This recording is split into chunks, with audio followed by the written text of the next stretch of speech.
There is only one term in y. We see that dy by dx has the coefficient of 1 plus x square. So we divide each term with 1 plus x square.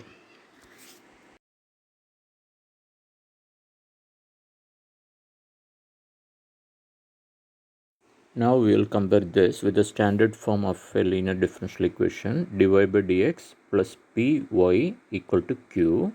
So the value of p is 2x by 1 plus x square and the value of q is 4x square by 1 plus x square.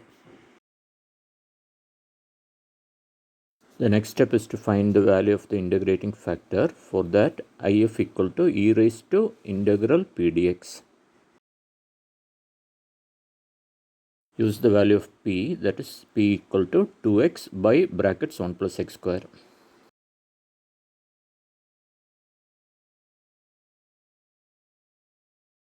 Two x is the derivative of 1 plus x square.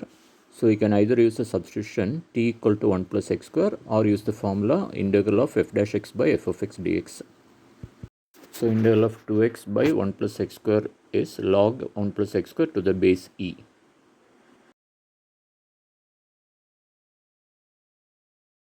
Is the property e raised to log f of x to the base c equal to f of x. So the integrating factor if equal to 1 plus x square. Now use the formula for the solution of a linear differential equation. Y times integrating factor equal to integral of q times integrating factor dx. Substitute the values of the integrating factor and q.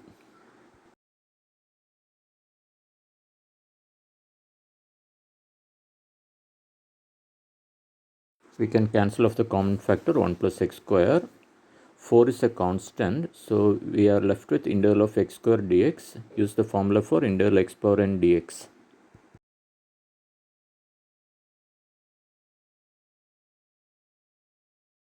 Divide each term with 1 plus x square if needed.